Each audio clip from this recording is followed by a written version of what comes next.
In addition, we have with us today FBI Director Kash Patel, FBI Assistant Director in Charge Christopher Rea of the New York Field Office, Special Agent in Charge of the New York Field Office Leslie Bakshi's, New York Special Agent in Charge of Homeland Security Ricky Patel, Newark Special Agent in Charge of Homeland Security Michael McCarty, Police Commissioner Jessica Tisch, Chief of Detectives Joseph Kenny, and the Executive Director of the Waterfront Commission, Phoebe Sorrell.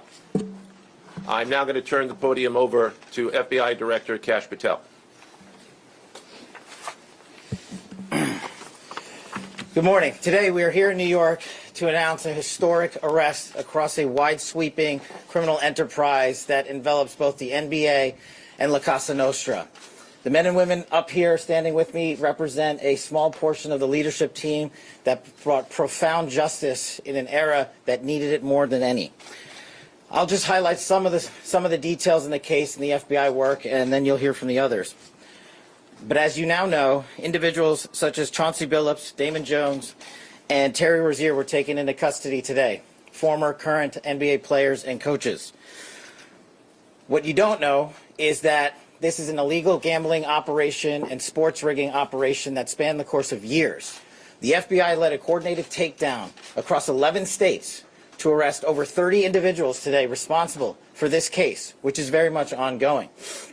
Not only did we crack into the fraud that these perpetrators committed on the grand stage of the NBA, but we also entered and executed a system of justice against La Cosa Nostra to include the Bonanno, Gambino, Genovese, and Lucchesi crime families. And you'll hear more about those details today.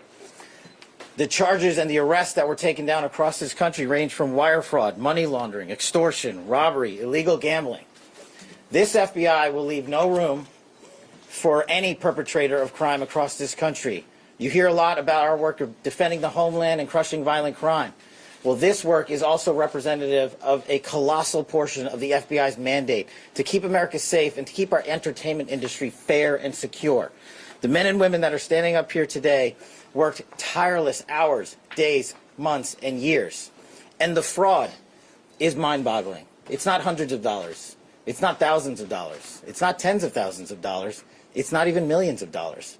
We're talking about tens of millions of dollars in fraud and theft and robbery across a multi-year investigation. And we could not have done it without our interagency partners that are before us today. The NYPD, HSI, and teams of law enforcement officials from around the country made this day possible. It takes a team to bring this kind of justice, sweeping justice, into the halls of the United States courtrooms, where our brave United States attorney has led this prosecution. It takes courageous prosecutors to stand before you and say, we will not allow this kind of illicit activity to happen, not only at the national sporting level, but also where it hides in La Cosa Nostra. And when these two collided together, they perpetrated a fraud that is historic in terms of not just money, but the scheme and the deceit that they utilize to steal and swindle people from money, to include crypto fraud. This is an operation that showcases to you that under President Trump's administration, there is no room for any type of criminal behavior, be it on the world's largest stage or in the back rooms of tiny parlors where guard games are being played. We are proud to stand here today with the men and women of the FBI and this legal team. And to the United States Attorney, I just want to thank you personally for taking the time to display the work that the media is about to hear about today in detail. As I said, it does take courageous prosecutors, but it takes a courageous United States Attorney to bring this case, because we are going to take heat for it. But we don't shy away in this administration. We don't say no. What we do is we bring the results across the finish line. We bring them to the public. We bring you accountability. And yes, they will have their day in court, and you will hear the evidence through the court system exclusively. We will not deny anyone of due process. And that's the brilliance of this system. That's the brilliance of this administration. Everyone will be held to account. So with that, I turn it over to United States Attorney Nosell. Thank you. Hi, Heather. How are you? Well, Heather found out my Widowmaker was 97% stock. Thank you, Director Patel. To be clear, we're announcing today indictments in two major cases, both involving fraud. One involves sports betting, and the other involves illegal gambling, very specifically rigged poker games. The first indictment involves 6 defendants who are alleged to have participated in one of the most brazen sports corruption schemes since online sports betting became widely legalized in the United States. This scheme is an insider sports betting conspiracy that exploited confidential information about National Basketball Association athletes and teams. The second indictment involves 31 defendants alleged to have participated in a nationwide scheme to rig illegal poker games. These defendants, which include former professional athletes, used high-tech cheating technology to steal millions of dollars from victims in underground poker games that were secretly fixed. The games in the New York area were backed by the Bonanno, Gambino, and Genovese crime families of La Cosa Nostra. While the cases are separate, there are 3 overlapping defendants charged in both cases: Damon Jones, Eric Ernest, and Shane Hennon. The indictments in these cases contain only allegations, and the defendants are presumed innocent until they are proven guilty in a court of law. But my message to the defendants who've been rounded up today is this: your winning streak has ended. Your luck has run out. Violating the law is a losing proposition, and you can bet on that. First, I would like to talk about United States versus Ernest, the NBA basketball gambling case. The defendants in this case are Eric Ernest, Marvez Farley, Shane Hennon, Deniro Laster, Damon Jones, a former NBA player and coach, and Terry Rozier, a current NBA player. Other co-conspirators were previously charged for their roles in the scheme, including former NBA player Jonte Porter. Between December 2022 and March 2024, these defendants perpetrated a scheme to defraud by betting on inside, non-public information about NBA athletes and teams. The non-public information included when specific players would be sitting out future games, or when they would pull themselves out early for purported injuries or illnesses. They relied on corrupt individuals, including Jones and Rozier. They also misused information obtained through long-standing friendships that they had with NBA players and coaches. And in at least one instance, they got their information by threatening a current player, Porter, because of his pre-existing gambling debts. Defendants used this non-public information to place hundreds of thousands of dollars in fraudulent bets, mostly in the form of prop bets on individual player performance. The bets were placed through online sports books and also in person at casinos. The defendants relied on a network of straw bettors to place the maximum amount of bets to increase their potential profits. Most of these bets succeeded, and the intended losses were in the millions of dollars. The defendants then laundered their illegal winnings in various ways: peer-to-peer platforms, bank wires, and simple cash exchanges.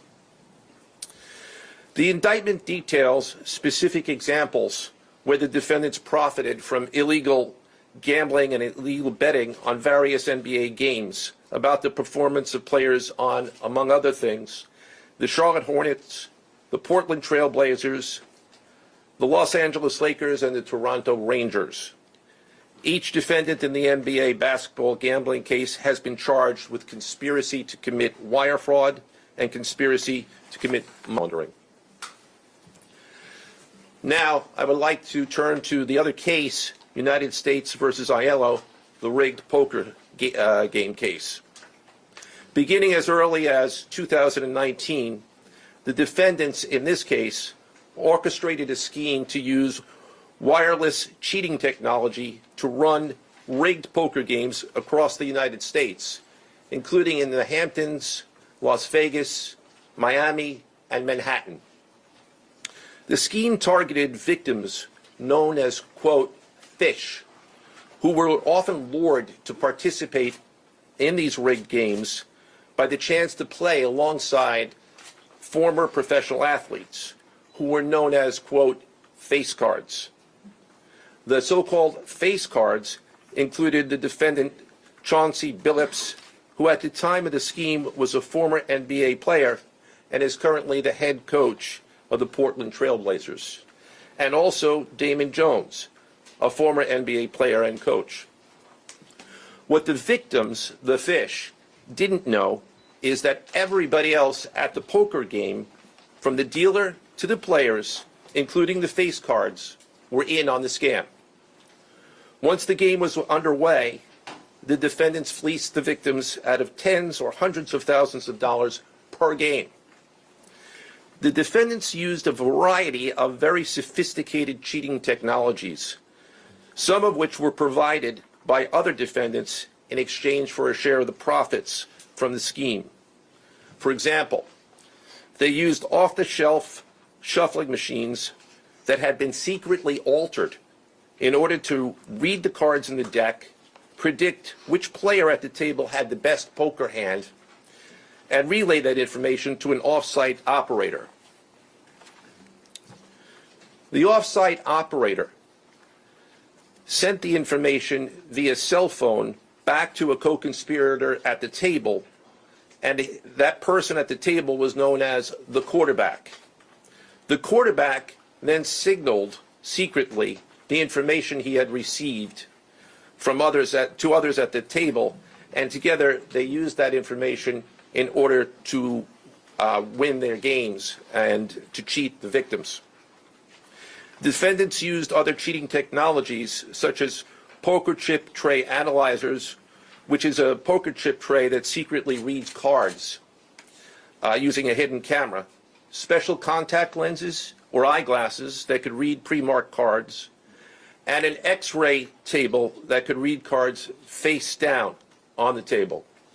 What you see depicted on the screen right now is an example of the X-ray table that reveals the cards. Although they are face down on the table, they can be read because of the X-ray technology. The Mafia, specifically members and associates of the Bonanno, Gambino, and Genovese organized crime families, had pre-existing control over non-rigged, illegal poker games around New York City.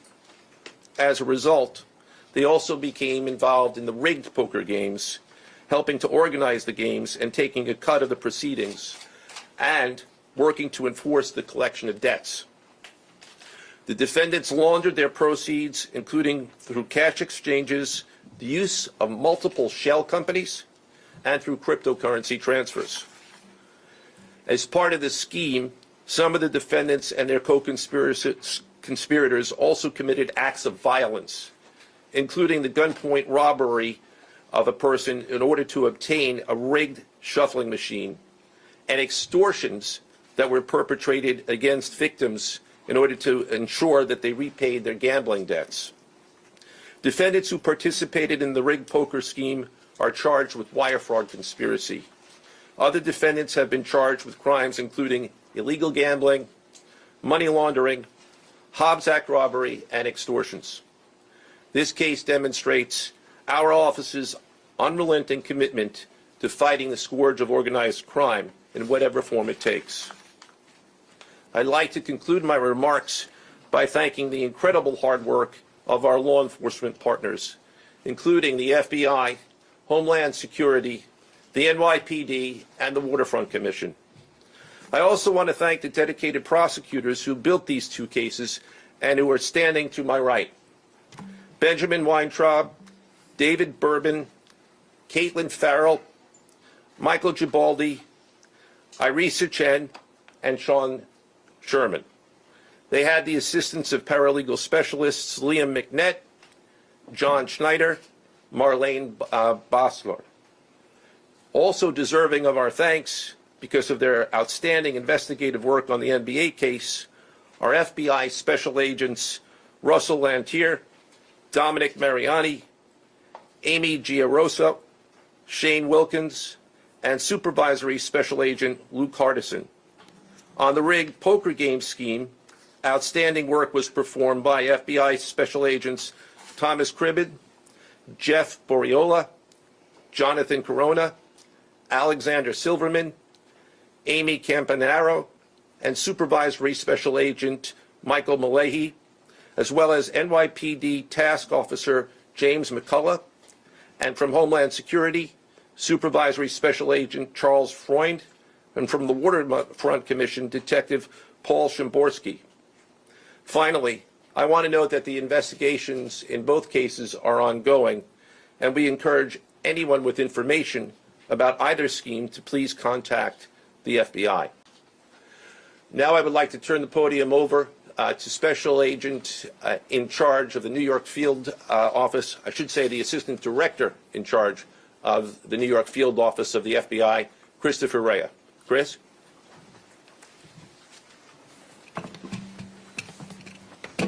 All right, thank you, Joe. As always, we appreciate the partnership here. Can't do any of this without you and your team, so thank you. Also want to publicly thank the director for coming down from D.C. The director's a very busy person, and for him to come down should tell you the importance of this historic case. I'm Christopher Rea, the Assistant Director in charge of the FBI New York Field Office. Today, as you've heard, our office conducted a massive nationwide takedown from 2 indictments of 34 defendants for their alleged involvement in 2 separate illegal poker and sports betting schemes where, as you heard, the odds were rigged in their favor. Among these defendants are 13 members and associates of the Bonanno, Gambino, and Genovese crime families, to include capos and soldiers from these families. Additionally, as you heard, current and former NBA coaches and players are also implicated, to include Chauncey Billups, Damon Jones, and Terry Rozier. 3 of the named defendants are charged for their alleged roles in both schemes. This alleged illegal gambling operation hustled unwitting victims out of tens of millions of dollars and created a financial pipeline for La Cosa Nostra to help fund and facilitate their organized criminal activity.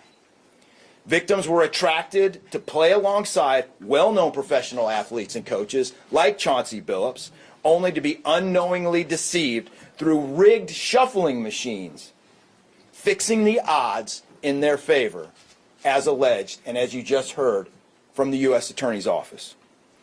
This alleged scheme wreaked havoc across the nation, exploiting the notoriety of some and the wallets of many to fund the Italian crime families here in New York.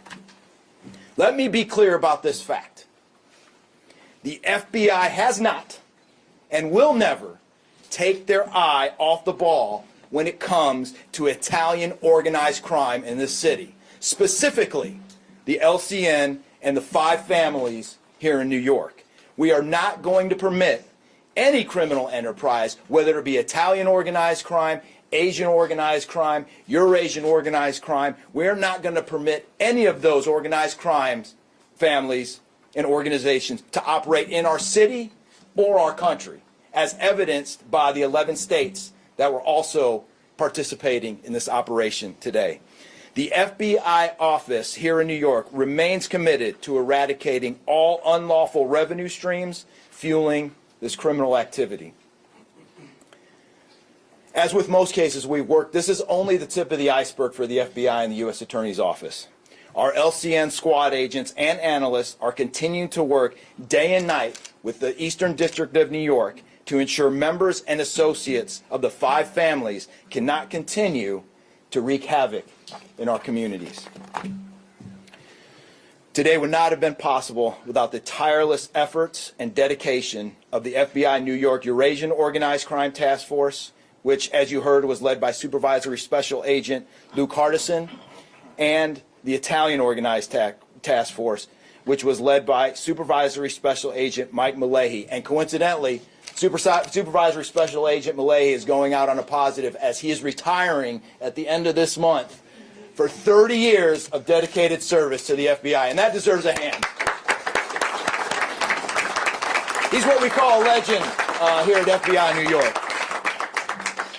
Additionally, obviously, we cannot do this alone without our partners. I want to extend my appreciation to Homeland Security Investigations Special Agent in Charge, Ricky Patel. Of course, we do nothing in this city without the NYPD. New York City Police Department Commissioner Jesse Tisch, thank you, ma'am, for all your work and all your resources that you dedicated to this. And New York Waterfront Commissioner Phoebe Soriel for their agency's assistance and support throughout this lengthy and complex investigation. Our collective efforts ensured these subjects will face accountability, like the director said, for their alleged wrongdoings. Thank you, and I'll now turn it over to Special Agent in charge of HSI, Ricky Patel. Thanks, Chris. Good afternoon, everyone. My name is Ricky Patel. I'm the Special Agent in charge for Homeland Security Investigations here in New York. This morning, hundreds of special agents and investigators with HSI, the FBI, the New York Waterfront Commission, and the NYPD descended upon the homes of individuals who for years have operated with the false sense of impunity, a false sense of incivility. In the early hours of today, across 9 states coast to coast, dozens of defendants were arrested and will face the consequences of their alleged crimes. This was their wake-up call. With the alleged involvement of 3 La Cosa Nostra crime families, 1 NBA head coach, a Hall of Famer, no less, and former NBA players, the years of investigative work that culminated with this morning's operation seem reminiscent of a Hollywood movie. But this wasn't luck, and this wasn't theatrics. This was an evidence-driven, relentless, and unified effort among law enforcement. Through what we have dubbed Operation Royal Flush, HSI New York, along with our task force personnel from the Waterfront Commission, first uncovered this scheme more than 4 years ago. Agents and investigators dedicated countless hours and sleepless nights in identifying the criminal network, dissecting communications and patterns, and following the money with precision. We built a case, piece by piece, and what we discovered was a sprawling criminal enterprise that utilized cutting-edge technology and various methods of deception to dupe unsuspecting gamblers into paying up so that these defendants could cash out. As alleged, this sophisticated conspiracy cheated victims out of at least $7 million and placed the public and the defendants alike at risk. This case involved global reach, financial depth, and the patience to dismantle complex financial criminal enterprises from the inside out. When criminal organizations attempt to launder profits through our country, HSI connects the dots and shuts it down. To anyone who thinks intimidation, fraud, or violence will shield their profits, understand this. If you are exploiting our communities, expect HSI and all of our law enforcement partners at your door. I would like to thank all our partners here today. Obviously, the United States Attorney's Office for the Eastern District of New York, the Waterfront Commission, the FBI, the NYPD, and the prosecutors that will carry this forward. Today's arrests are not an endpoint. They are the start of accountability. Thank you, and I now turn it over to Police Commissioner Jessica Tisch.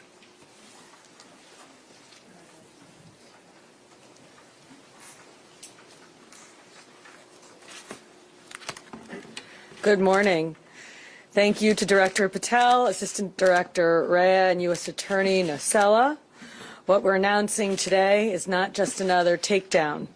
It's the result of more than 2 years of coordinated investigative work by the NYPD's Joint Organized Crime Task Force and the FBI. 2 cases that exposed criminal networks led by 34 individuals who believed the rules did not apply to them. They hid behind layers of complexity, behind money, and behind influence, believing those things would shield them from accountability. The first case, Operation Nothing But Bet, exposed a gambling ring built around professional basketball, where players and associates allegedly used inside information to manipulate prop bets on major sports betting platforms. They placed wagers on unders on players to score less, rebound less, assist less, using information that was not yet public. In some instances, players altered their performance or took themselves out of games to make sure that those bets paid out. One example occurred on March 23, 2023, in Charlotte. Terry Rozier, an NBA player now with the Miami Heat, but at the time playing for the Hornets, allegedly let others close to him know that he planned to leave the game early with a supposed injury. Using that information, members of the group placed more than $200,000 in wagers on his under statistics. Rozier exited the game after just 9 minutes, and those bets paid out, generating tens of thousands of dollars in profit. The proceeds were later delivered to his home, where the group counted their cash. As the NBA season tips off, his career is already benched, not for injury, but for integrity. As a result of this investigation, 6 defendants, including Rozier, are now facing conspiracy to commit bank and wire fraud. In a second case, Operation Zen Diagram, investigators uncovered a long-running scheme in which members and associates of several well-known organized crime families rigged high-stakes poker games across the country. These operatives included capos and multiple soldiers from the Bonanno, Gambino, Lucchese, and Genovese crime families, bringing 4 of the 5 families together in a single indictment is extraordinarily rare. It reflects how deep and how far this investigation reached and the skill and the persistence it took to get here. That work uncovered a deliberate, technologically sophisticated operation designed to carry out their crimes. They used custom shuffling machines that could read the order of cards, barcoded decks, and hidden cameras built into tables and light fixtures. The organizers also enlisted well-known public figures, former and current NBA players and coaches, including Chauncey Billups, the head coach of the Portland Trail Blazers, an NBA champion, and a Hall of Famer, to make the games appear legitimate. Victims believed that they were sitting at a fair table. Instead, they were cheated out of millions. One victim in particular lost $1.8 million. In total, losses exceeded $7 million and continue to climb. And when people refused to pay, these defendants did what organized crime has always done. They used threats, they used intimidation, and they used violence. It's the same pattern that we have seen for decades. Traditional mob enforcement methods combined with new technology to expand the reach of their operations. Now, with the unsealing of today's indictment, 34 individuals are facing charges, including robbery, extortion, money laundering, wire fraud, bank fraud, and illegal gambling. I want to commend the outstanding work of our detectives from the Joint Organized Crime Task Force and their dedication to these cases, especially Captain Ruben Pagan, Sergeant Chris McGuire, Detective Alexander Creamer, Detective James McCullough, and of course our Chief of Detectives, Chief Kenny. As part of these investigations, our members recovered and reviewed thousands of hours of video, conducted extensive surveillance on illegal gambling locations across the city, and executed more than 24 search warrants on electronic records that revealed the true extent of this conspiracy. Once again, the work of our detectives, together with the FBI and the U.S. Attorney's Office, closed those gaps before they could widen further. The NYPD is proud to stand with each of you today, as these cases represent the kind of partnership that defines modern law enforcement agencies, sharing intelligence, coordinating resources, and moving as one team. Thank you.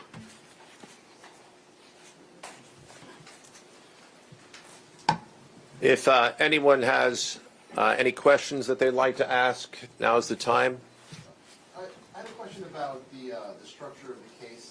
Is it the investigation into one case, did that lead into the discovery of the other? How if you could talk more about the link between the two. I'm not at liberty to discuss either the background of the investigation itself or the investigation as it continues. So I'm afraid I can't really explain to you other than the fact that both cases have been unsealed today, and there was an overlap that has been discussed already with respect to certain of the defendants. Are any other NBA players Yes. suspected? Jonathan Porter claimed that he had a gambling addiction. Did Rozier or Billups or Damon Jones claim the same thing at all? With respect to any allegations or defenses that have been made by any of the defendants, they will have their opportunity to present them in court. We're not here to air those at this time or to discuss them. Yes. You said the investigation is still ongoing. There seems to be several players referenced in the indictments, some that may potentially pass on information. Is there the possibility of future arrests of NBA players in connection to the sports gambling operation specifically? As I said, I can't discuss ongoing investigations. The investigation is ongoing, which by definition means that there will be further evidence uncovered at a minimum, and there's always that possibility. But I can't comment any further with respect to that. Yes. Thank you. Director Patel, you had said in your comments, we're going to take heat for this case. Why do you say that, and what efforts might you take to counter that? It's not popular to go after some of the defendants that we went after today, but justice is served blindly. And how do we countermand that? Simple. The unsealing of these indictments today shows the force of the Department of Justice and our great Attorney General and the leadership that we have at the FBI and the team here to specifically mete out justice. And look, let's not, mince words. This is the insider trading saga for the NBA. That's what this is. That's why we are going to take heat. But as the evidence comes out, as the indictments are unsealed, you will see the extensive work these men and women put in, countless hours over years, and that's how we countermand it. Director Patel, so the dates of these indictments that they were filed are October 9th and October 16th. Can you talk about the timing of moving in now? Why now? We will not publicly discuss the timing of when we do takedowns.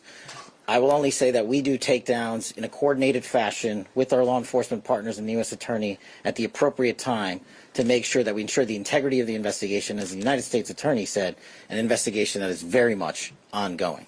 Director Patel, you said insider trading for the NBA. What are the implications of this case for other sports leagues and for the legal gambling industry in general? Simple. If you're participating in the legal gambling industry, you got nothing to worry about. If you're participating in illegal conduct, you got everything to worry about, and this case shows it. Did the illegal conduct cross with the legal sports betting platforms in any capacity? And if so, is that the search warrants that the police commissioner just referenced? I'm not sure I quite understand your question. You're asking if the illegal conduct... If it crossed with, like, the sports betting industry, or the online sports betting? The sports books themselves are victims in this case. They themselves did not, as far as our investigation is concluded, they did not perpetrate anything unlawful. Are you able to say which sports books or online outlets they use to make these bets? I'm not going to respond to that at this time, but that information will be made public. Yes? Can you identify the access point where these co-conspirators were able to recruit these, famous people to partake in the schemes? When you say the access point, They were able to recruit them? I'm not sure which case you're referring to. Oh. So Well, Rozier, how he was recruited, Damon Jones in the NBA scandal, and then Billups for the public. We're not at liberty to say that at this time. That will be revealed in due course. Yes? No, he was being... What is your question, sir? Hey, thanks for being here. You just said that the sports books themselves are the victims, at least in the indictment involving Terry Rozier and others. They're among the victims. Okay, but those companies make, as we all know, they make a crazy amount of money off of a lot of everyday Americans make bets and mostly lose them. Are you concerned with a jury potentially not being sympathetic in a case where the victims, as you say, are these multi-million or billion-dollar gambling companies? Let me repeat that all of the defendants themselves are presumed innocent. We believe that at a trial, when they have the opportunity to present their defenses, if they chose, because they're not required to, we will come forward with the evidence to demonstrate their guilt. Yes? There's been, I'm sorry.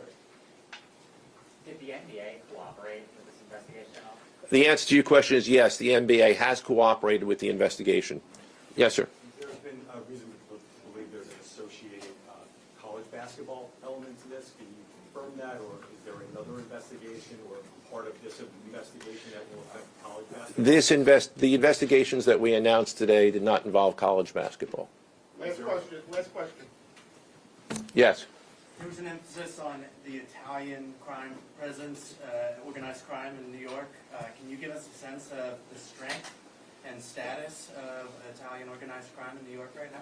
No, I'm sorry. That would be a question that goes beyond what we're here to discuss today, which is these two indictments. Thank you. Everybody.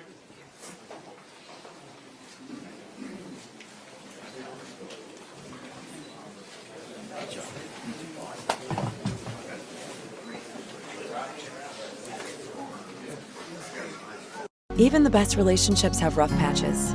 We keep having the same argument. I know, but I don't know what else to say. When you hit a wall, a talk-based therapist can help you figure it out. I feel like this is about more than this one argument. Let's dive into that. I realize why I got so angry. No, I could have handled that better. I texted with my talk-based therapist about it too. Find yourself a partner who believes in therapy. A talk-based therapist can help you strengthen relationships, and it's covered by most insurance plans. Meet the most insightful way to never scoop again. Litter Robot 5, the next generation of litter robot. The new Waste ID system detects the type of bathroom visit. Number 1 leaves time to clump, and number 2 cycles quickly for instant odor management. With the same footprint as a traditional litter box, the elegant design and appliance-grade materials complement any style, any space, and now any place. The new integrated scale tray allows you to put it on any floor type to accurately weigh your cat. Litter Robot 5 from Whisker, the greatest invention since cats. Good morning, everybody. My name is Joseph Nocella. I am the United States Attorney for the Eastern District of New York. I'd like to welcome you here today. In addition, we have with us today FBI Director Kash Patel, FBI Assistant Director in Charge Christopher Rea of the New York Field Office, Special Agent in Charge of the New York Field Office Leslie Bakshi's, New York Special Agent in Charge of Homeland Security Ricky Patel, Newark Special Agent in Charge of Homeland Security Michael McCarty, Police Commissioner Jessica Tisch, Chief of Detectives Joseph Kenny, and the Executive Director of the Waterfront Commission, Phoebe Sorrell. I'm now going to turn the podium over to FBI Director Kash Patel. Good morning. Today we are here in New York to announce a historic arrest across a wide-sweeping criminal enterprise that envelops both the NBA and La Casa Nostra.